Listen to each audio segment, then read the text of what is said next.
Alright friends, तो हमने last video तक देख लिया था कि एडमिन पैनल हम कैसे एक्सेस करते हैं। क्रिएट सुपर यूज़र हमने कमांड देखी थी, और ये सारी कमांड वैसे मैंने एक जगह एक फाइल में लिख दी है, जहाँ से आप देख सकते हैं काफ़ी आराम से। अभी इस वीडियो में हमको देखना है कि जो भी हमने एडमिन में बनाया है अपनी सारी की सारी टेबल्स, और उसमें हमने कुछ कुछ, आपको अगर याद हो लास्ट वीडियो में हमने कुछ कुछ आर्टिकल्स भी डाले थे, तो उन्हीं आर्टिकल को हमको फेच करके अपने पाइथन में लेके आना है और उसी को हमको डिस्प्ले करवाना है। तो हम क्या करेंगे, हम व्यूज़ में जाएंगे और हमारा जो आर्टिकल वाला फंक्शन है, जब भी आर्टिकल स्लैश आर्टिकल पे जाते हैं हम लोग, तो क्या खुलता है हमारा, आर्टिकल डॉट HTML खुलता है हमारा। तो एक काम करता हूँ, मैं आपको एक चीज़ करके दिखाता हूँ। तो Python manage dot P Y run server, Python manage dot P Y run server पर क्लिक करूँगा, मेरे को एक सर्वर का लिंक मिलेगा और उस पर मैं क्लिक करूँगा।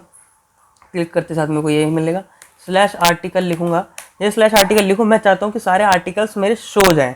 और सारे आर्टिकल कैसे, जो भी उसमें हमने लिखा था, अगर आपको याद हो तो Django rest framework, cyber security लिखी थी, पाइथन प्रोग्रामिंग लिखी थी, वो सारा कुछ मेरा यहाँ पर डिस्प्ले होना चाहिए, जो भी मैंने एडमिन से डाला है। तो मैं काम करूँगा, मैं सारे आर्टिकल्स जितने भी थे आर्टिकल्स, उसको मैं आर्टिकल वाले मॉडल से फेच कर लूँगा। तो उसके लिए मेरे को मॉडल को इंपोर्ट करना पड़ेगा। तो फ्रॉम करंट लोकेशन का मॉडल्स इंपोर्ट आर्टिकल।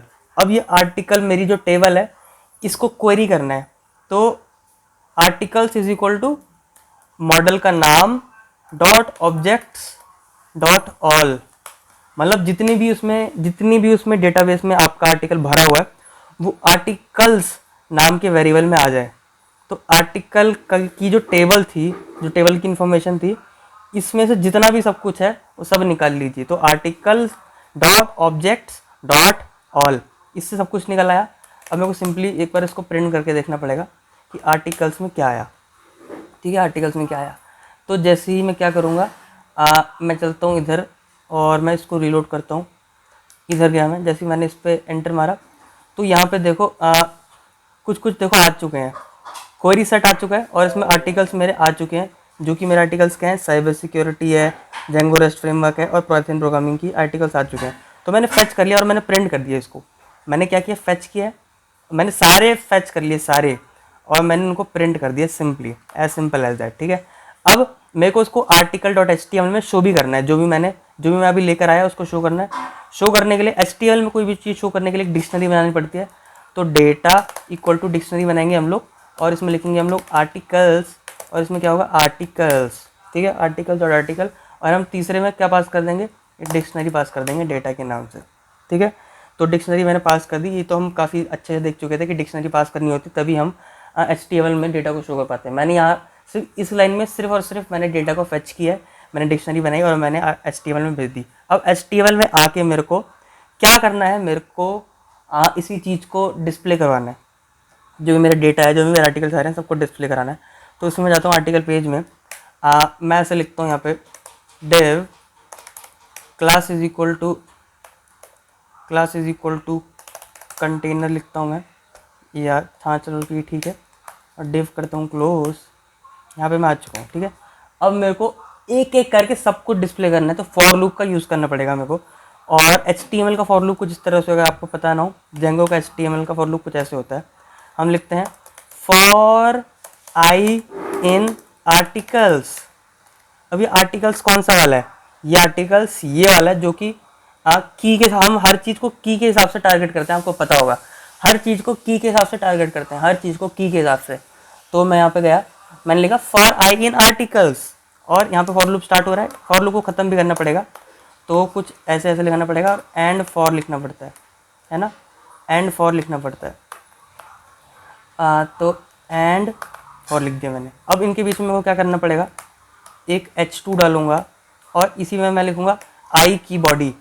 और इसको लिखते कैसे हम लोग, ऐसे लिखते हैं, ऐसे और ऐसे। आई की पहले टाइटल लेते हैं, आई का टाइटल, और H2 क्लोज, H2 को क्लोज कर दिया मैंने। और उसी के साथ साथ हमने ये ले लिया। अब हम बॉडी लेते हैं, इसकी पैराग्राफ में बॉडी लेते हैं, तो आई की बॉडी, आई डॉट बॉडी ले ली मैंने। और बॉडी के बाद हम लेंगे इसमें डेट ले लेते हैं, डेट ले ली मैंने। और इसी के साथ साथ हम इसका ऑथर नेम भी ले लेते हैं, ऑथर नेम की स्पेलिंग क्या थी, ये मैंने लिखी, ये लिखी है ना, जो यहाँ पे लिखी है उसी के हिसाब से हम ले रहे हैं सब कुछ को, ठीक है। तो आई डॉट ऑथर नेम मैंने कुछ इस तरह से इसको दिया है लिख, इस तरह से मैंने इसको दिया है लिख। तो मैंने क्या किया है, मैं फिर से बताता हूँ, व्यूज़ में जाता हूँ। जब भी वाला फंक्शन कॉल होगा तो मैंने सारा का सारा डेटा फेच कर लिया गया अपने डेटाबेस में से। तो articles dot objects dot all मैंने सबको फेच कर लिया, डिक्शनरी बना के मैंने भेज दिया आर्टिकल डॉट HTML में, डिक्शनरी बना के। हमेशा HTML में हम लोग की के हिसाब से डेटा को टारगेट करते हैं, तो आर्टिकल्स के नाम से हम डेटा को टारगेट कर रहे होंगे। तो आर्टिकल्स में जाएंगे हम लोग।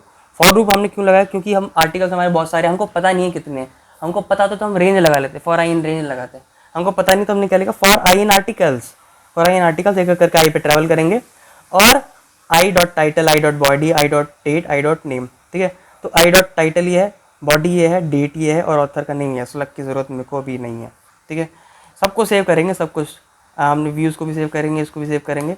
और आई होप कि सब कुछ चलना चाहिए, मैंने कोई गड़बड़ी करी नहीं है। आर्टिकल को जाएंगे, एक बार रीलोड मारेंगे और ये देखो सब कुछ आ चुका है ना। साइबर सिक्योरिटी और ये हमारी बॉडी है, और ये इसकी डेट आ गई है कि मैंने, ये डेट बड़ी अजीब सी क्यों आ रही है, 6 बजे, 6 जुलाई, 6 जुलाई तो है आज, पर 6 AM क्यों आ रहा है। चलो कोई नहीं यार, टाइम वाइम का देखते हैं। और ऑथर ये है ना। और जेंगो रेस्ट फ्रेमवर्क क्या है, ये टाइटल है, और ये बॉडी है, ये टाइम है, और ठीक है, बिल गेट्स ने लिखा है, बिल्कुल सही आ रही है। तो ऐसे हम लोग अपने ब्लॉग्स वगैरह बना सकते हैं। अभी हमको अगर एक और डालना है, मान लीजिए, एक और डालने के लिए हम किस में जाएंगे, एडमिन में जाएंगे। एडमिन में जाएंगे, लॉगिन पहले से हो रखा है, तो आर्टिकल्स में जाएंगे, हमको एक और डालना है, तो ऐड आर्टिकल्स। इसमें मैं लिखता हूँ कि जिम के फ़ायदे कितने होते हैं। जिम के कई फ़ायदे हैं भाई, कर लो पैसे मत बचाओ, ठीक है, पैसे मत बचाओ। वैसे भी हेल्दी इंडिया का हमने एक सपना लिया है, तो आप लोग भी अगर हेल्दी रहें, एक्सरसाइज करते रहें, ठीक है। तो ये जिम की बात हुई, और जिम को लिखा गया है, किसने लिखा है, जिम को लिखा है जेफ सेड ने, ठीक है। Jeff said by the way एक बॉडी बिल्डर हैं अच्छे काफ़ी, मेरे तो फेवरेट हैं। आपके फेवरेट हैं या नहीं मेरे को नहीं पता, बट मेरे को काफ़ी अच्छे लगते हैं। सेव किया मैंने इसको, और मैं देखो यहाँ पे मेरा आ चुका है, ठीक है। अब मैं आर्टिकल को दोबारा देखूंगा, आर्टिकल्स में जाऊंगा, दोबारा देखूंगा, तो खटैक से देखो जिम की भी ऑप्शन आ चुकी है, यहाँ पे जिम का भी आ चुका है ना। जिम के कई फ़ायदे हैं भाई, कर लो पैसे मत बचाओ। और जेफ सेड ने बात लिखी है, 6 जुलाई को लिखी है। AM वाला मेरे को समझ में नहीं आ रहा सिस्टम, जो भी है शायद पता नहीं कौन सी कोई कंट्री के हिसाब से कर रहा है ये, पता नहीं, मेरे को नहीं पता, जो भी है। अब करते हैं, इसको ठीक करते हैं, ठीक है। ये सारी चीज़ें, एरर्स वगैरह तो आते रहते हैं हम डेवलपमेंट के टाइम पे, तो इसको ठीक करते हैं। तो इस वीडियो में हमने डेटा को सिर्फ और सिर्फ फेच करना सीखा, और उसी के साथ साथ फेच करने के बाद हमने आर्टिकल डॉट HTML में हमने उसको शो कर दिया। तो आई होप आपको चीज़ें समझ में आई हैं। अब इस काम को भी आपको कैसे करना है, जैसे मैं हर वीडियो में बोलता हूँ, खुद करना है। एक बार आप खुद करेंगे तभी आपको चीज़ें क्लियर होंगी, ठीक है। और ये चीज़ें आपको डॉक्यूमेंटेशन में बहुत ही आराम से मिल जाएंगी। बट अगर ये चीज़ें याद हो जाती हैं तो कोई बुराई वाली बात नहीं, क्योंकि ये सारी जो चीज़ें हैं वो बहुत मोस्ट कॉमन यूज़ चीज़ें हैं, है ना। सबसे ज़्यादा चीज़ें जो यूज़ होती हैं इसमें, तो वो आपको याद होनी चाहिए। मान लो मैं आपको बोलूँ, मैं आपको एक बात बोलूँ कि आपको पता ही है कि फॉर आई इन रेंज ऐसे लिखा जाता है, तो ये चीज़ आपको याद ही हो गई है ना, क्योंकि बहुत ज़्यादा यूज़ होती है। तो जेंगो अगर आप सीख रहे हैं ना, तो ये जितनी भी चीज़ें मैं आपको बता रहा हूँ बहुत ज़्यादा यूज़ होती हैं, बहुत ही ज़्यादा। तो अगर आपको याद हो जाएगी तो इसमें कोई बुराई वाली बात नहीं है। लोग बोलते हैं डॉक्यूमेंटेशन फॉलो करो, डॉक्यूमेंटेशन बिल्कुल आप फॉलो कर सकते हैं, बट ये तो बहुत ही वैसी चीज़ हो गई कि ये तो याद ही होती है यूजली लोगों को। तो एक दो बार आप पढ़ेंगे इन चीज़ों को तो ये आपको ये भी याद हो जाएंगे, ठीक है। हमने एक वेरिएबल में article dot object dot all, article क्या है, मेरा मॉडल है जो मैंने इंपोर्ट किया, फिर मैंने उसको अपनी डिक्शनरी भी बना के मैंने उसको आर्टिकल डॉट HTML में मैंने पास कर दिया। यहाँ पे जाके मैंने फॉर लूप लगाया, फॉर लूप लगाने के बाद मैंने सबको टारगेट कर लिया, सबको प्रिंट कर दिया। एंड फॉर करना ना भूलें, ठीक है, एंड फॉर करना ना भूलें। और अगर आपने जेंगो के एक्सटेंशन को इंस्टॉल कर रखा है तो आप सीधा फॉर लिखे एंटर मारें, ठीक है, फॉर लिखे एंटर मारें, आपका काम हो जाएगा, ठीक है। तो इस वीडियो के लिए इतना ही, हम लोग मिलते हैं नेक्स्ट वीडियो में, तब तक के लिए बाय।